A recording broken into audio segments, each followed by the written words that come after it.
इस वक्त पाकिस्तान के अंदर भी जो रजीम इन पावर है, हुकूमत में है, वो एक्सपेक्ट की जा रही है कि वो मोदी जी साहब की तरफ प्यार का हाथ बढ़ाएंगे। हालांकि कई और मसाइल आ चुके हैं अगले दिन जो कश्मीर में हुआ है, उसके कई क्वेश्चन जो है इस वक्त उठ रहे हैं, लेकिन मेरे ख्याल में ये it's not, state has nothing to do with it. मैं क्योंकि मैं स्टेट के साथ पाकिस्तान को भी मुसलसल स्टडी करता हूँ, वॉच करता हूँ सिचुएशन को।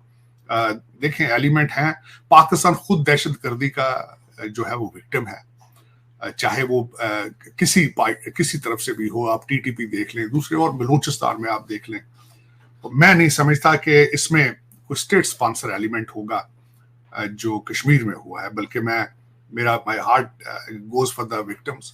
मैं बल्कि कल परसों से दोस्तों से कह रहा था, आए मिलकर दुआ करें। जो 10 लोग मारे गए हैं वो किसी के बच्चे हैं, किसी के बाप हैं। 10 माओ के लड़के मारे गए हैं, उनके लिए दुआ करें। और मैं समझता हूँ कि पाकिस्तान गवर्नमेंट को भी चाहिए कि यकीन दिलाएं भारत को कि इट्स नॉट स्टेट स्पॉन्सर्ड। लेकिन यहाँ पे जो सबसे बड़ी बात यह है कि मैं मोदी साहब को मुबारकबाद एक तो देना चाहूंगा। तब से मैं प्रोग्राम नहीं कर सका आपके साथ। एक दो दफा मुझे मौका मिला भारत के कुछ चैनल्स पे बात करने का। मोदी साहब ना सिर्फ भारत के लिए जरूरी थे, इस रीजन के लिए जरूरी थे। इस रीजन की स्टेबिलिटी और इस रीजन के अंदर जो भारत का मुकाम मोदी साहब के दौर में है, बना है, उसके लिए जरूरी था कि ये एक प्रोसेस है वो जारी रहता। यहाँ पे अगर बीजेपी इलेक्शन हारने से मुराद मैं ये नहीं कहता कि अगर वो गवर्नमेंट बनाने के काबिल ना होती और 10 पार्टियां मिलकर गवर्नमेंट बनाती तो भारत आगे जाने के बजाय 20 साल पीछे चला जाना था। और उसमें जो एक प्रोसेस प्रॉस्पेरिटी इस रीजन में आई थी, स्टेबिलिटी आई थी, वो दाव पे लग जानी थी। मैं इस पे समझता हूं कि मोदी साहब was key important person to play a role. जिस तरह कहते हैं मोदी जी 3.0 आ चुका है। ना सिर्फ उन्होंने ओथ ले लिया है, उनकी कैबिनेट ने ओथ ले लिया है। मैं बड़े तफसील से लोगों के नाम देख रहा था, उसमें बड़े बड़े स्ट्रांग लोग हैं उसमें। उसमें पंजाब से मेरे खासकर मेरी फीलिंग्स, पंजाब में मेरे बहुत भाईचारा है इंडियन पंजाब में, तो मेरे वहाँ दोस्त कई थे वहाँ पे। और बीजेपी की तरफ से इलेक्शन भी लड़ रहे थे, उनको भी मैं बड़ा क्लोजली वॉच कर रहा था, मॉनिटर कर रहा था। इंदौर जो मेरा शहर है खासकर, वहां से एक हिस्टोरिकल मोमेंट हुआ है। 2 लाख से लोगों ने, जो कांग्रेस के कहने पे नाडा, जो के कहते हैं किसी का साइन नहीं करते, वो अपने नाम लिख के या पता नहीं किस तरह करके उन्होंने कर दिया। वो बहुत बड़ी खबर थी। और बड़े बड़े नाम चेंज हुए, बड़ा जो कई इंक्लूसिव, जो कई नए आए और जो कई इलेक्शन हार गए। लेकिन एक चीज मैं जरूर मुबारकबाद दूंगा, पूरे भारत को मुबारकबाद देना चाहूंगा कि आज भारत की जमहूरियत जो है वो दुनिया की मजबूत तरीन जमहूरियत है। ये उसकी मिसाल है, इसमें कोई शक नहीं।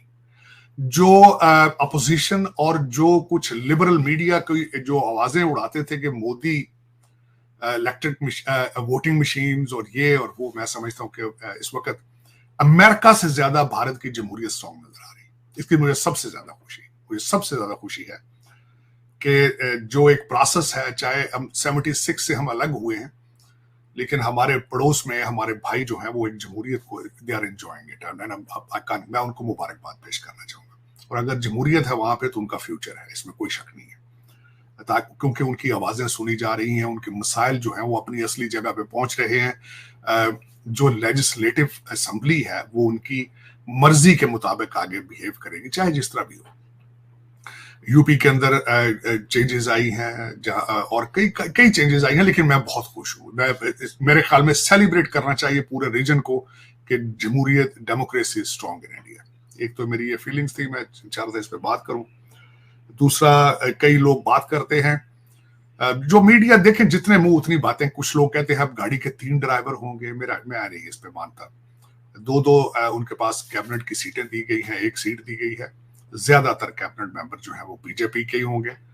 और उसके बाद कुछ लोग कहते हैं कि एग्जिट पोल जो है उसका होना फेल हो गया है। भारत की डेमोक्रेसी इतनी मैच्योर नहीं है जितनी अमेरिका की है। मैं इस पे डिसएग्री करूंगा। एग्जिट पोल को एक पैमाना नहीं समझना चाहिए जमहूरियत को नापने के लिए। उसकी वजह यह है, इस वक्त अगर देखा जाए तो एक प्रेसिडेंशियल कैंडिडेट है, उसके ऊपर 90 से ज्यादा केसेस हैं। यहाँ पे डोनाल्ड ट्रंप की बात कर रहा हूं। आपने देख लिया होगा कि हमारे जो सिटिंग प्रेसिडेंट है और जो प्रेसिडेंशियल कैंडिडेट है बाइडेन, उनकी हालत आपने देख ही रही होगी। डी डे पे आप गए थे फ्रांस, और उन्होंने पैम्पर में ही पेशाब कर दिया है, और उसको मुसलसल हमारा मीडिया डिनाई कर रहा है। और ये उनके हालात हैं इस वक्त। अल ऐलान, हर बच्चा जानता है अमेरिका का कि बराक हुसैन ओबामा अमेरिका की एस्टेब्लिशमेंट को पिछले 12 साल से चला रहे हैं। आज बात किसी से मैं कर रहा था आज सुबह, क्योंकि मैं खुद एक पॉलिटिकल वर्कर हूं, तो किसी ने कहा डोनाल्ड ट्रंप आएंगे तो सारा कुछ ठीक हो जाएगा। मैंने उससे डिनाई किया। डिसएग्रीमेंट की बात यह है कि जो ख्वाब उन्होंने, ओबामा ने इस वक्त कौम के बच्चों को दे दिया है टू हेट अमेरिका, बजाय आगे जाने के उनको स्लेवरी पे रोक कर दिया है, उनको लीगलाइज वीड करके दे दिया है, और साथ ये कह दिया है कि मैथ नहीं पढ़ना, math is resist. Donald Trump साहब आके 4 साल में वो माइंडसेट किस तरह चेंज कर लेंगे? और दूसरा, जो कुछ जितने एक्टिविस्ट, दुख वाली बात यह है कि ये सियासत के अंदर एक्टिविस्ट का आके लीड करना क्या काम है? मैं आपके देखने वालों को ये कहूंगा कि वो चेक करें कि टोनी बिल्किन कौन है। Tony Bilkin is not a politician, activist है। तो इसी तरह के एक्टिविस्ट बराक हुसैन ओबामा साहब ने department of justice, FBI, state department, CIA के अंदर प्लांट कर दिए पिछले 12 साल से, वो कर रहे हैं मुसलसल। डोनाल्ड ट्रंप साहब उसका क्या कर लेंगे 4 साल में? कुछ भी नहीं कर पाएंगे। कौम जो है वो तौलिया फेंक चुकी है, they have dropped the towel. वो आगे जाना नहीं चाहती, वो स्लेवरी के ऊपर रुक चुकी है।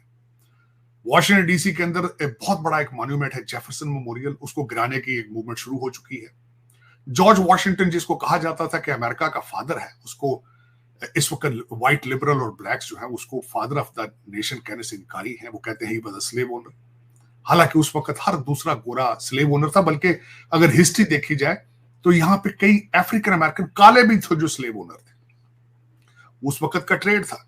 स्लेवरी आज भी अफ्रीका और दूसरे ममालिक में चल रही है। लेकिन बराक ओबामा जो माइंडसेट इस वक्त दे चुके हैं लोगों को, वो लोग उसके ऊपर जो है रुक चुके हैं। They won't be able to move forward. मैं मुसलसल अपने ब्लॉग्स में ये बात करता हूँ। आज वॉशिंगटन DC से अगर भारतीय टेक्नोक्रेट्स निकाल दिए जाएं तो एक दिन के अंदर अमेरिका बैंकरप्ट हो जाएगा। वो टेक्नोक्रेट कौन है? वो अजय बंगा है, वो माइक्रोसॉफ्ट वाले हैं, वो गूगल वाले हैं, वो फेडेक्स वाले हैं। हर बड़ी कंपनी का CEO जो है भारतीय है। बल्कि यहाँ पे एक आजकल ये कहा जाता है ओपनली कि अगर भारतीय CEO नहीं होगा तो ये कॉर्पोरेशंस नहीं चल पाएंगे। तो इसका क्या मतलब है कि इनका फ्यूचर जो है is relying on somebody else, they can not move forward.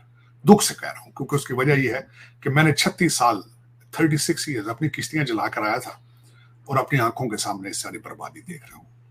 मैं घर से निकलता हूं, आरजू सारा दिन मरवाना की वीड की स्मेल आती है, चाहे वो हाईवे हो, चाहे एयरपोर्ट हो, चाहे कहीं भी हो।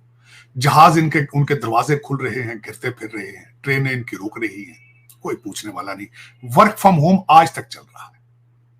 आज तक फेडरल डिपार्टमेंट के कई ऐसे फेडरल ऑफिसेज हैं जहां उनके ऑफिसेज बंद हैं, और सारे के सारे एम्प्लॉय आज भी घर से बैठ के काम कर रहे हैं।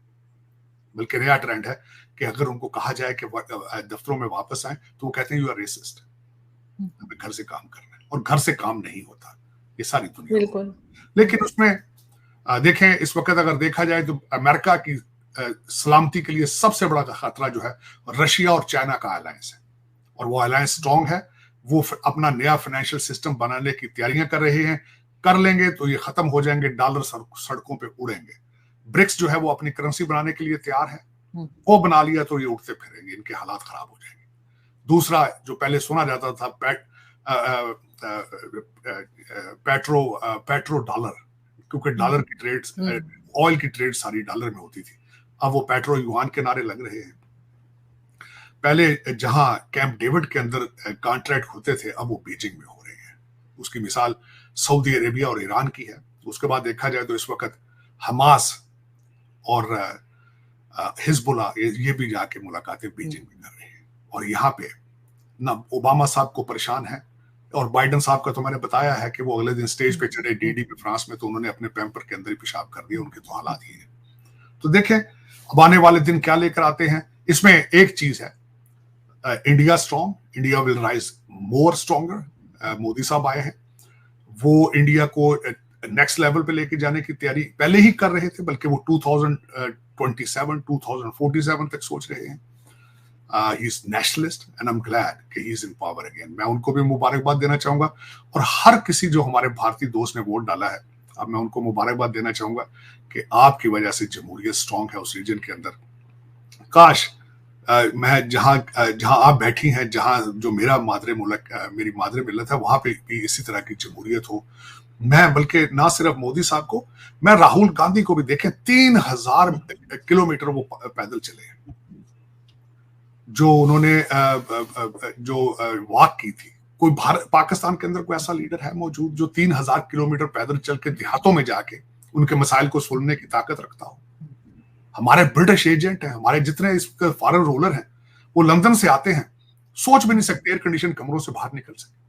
पाकिस्तान के 3 बार के प्रधानमंत्री रहे नवाज शरीफ ने पीएम नरेंद्र मोदी को तीसरी बार शपथ के लिए बधाई दी है। तो भारतीय प्रधानमंत्री ने पाकिस्तानी नेता को ये साफ कर दिया कि भारत के लिए पहले नागरिकों की सुरक्षा है। वैसे तो पाकिस्तान के प्रधानमंत्री शहबाज शरीफ ने भी पीएम नरेंद्र मोदी को बधाई संदेश भेजा था, लेकिन उनके बड़े भाई नवाज शरीफ के संदेश में गर्माहट ज्यादा थी। पीएमएनएल मुखिया नवाज शरीफ ने एक्स पर लिखा, तीसरी बार प्रधानमंत्री बनने पर मोदी जी को मेरी हार्दिक बधाई। हाल के चुनाव में आपकी पार्टी की सफलता आपके नेतृत्व में लोगों के विश्वास को दिखाती है। इसके साथ ही उन्होंने भारत से दोस्ती की पहल भी की। पीएम नरेंद्र मोदी ने लिखा, भारत के लोग हमेशा शांति और सुरक्षा तथा प्रगतिशील विचारों के पक्षधर रहे हैं। हमारे लोगों की भलाई और सुरक्षा को आगे बढ़ाना हमेशा हमारी प्राथमिकता होना चाहिए। पीएम मोदी का ये संदेश साफ बताता है कि मोदी 3.0 में भी भारत का रुख यही रहने वाला है कि पाकिस्तान को अगर भारत से दोस्ती करनी है तो उससे पहले आतंकवाद और आतंकवादियों को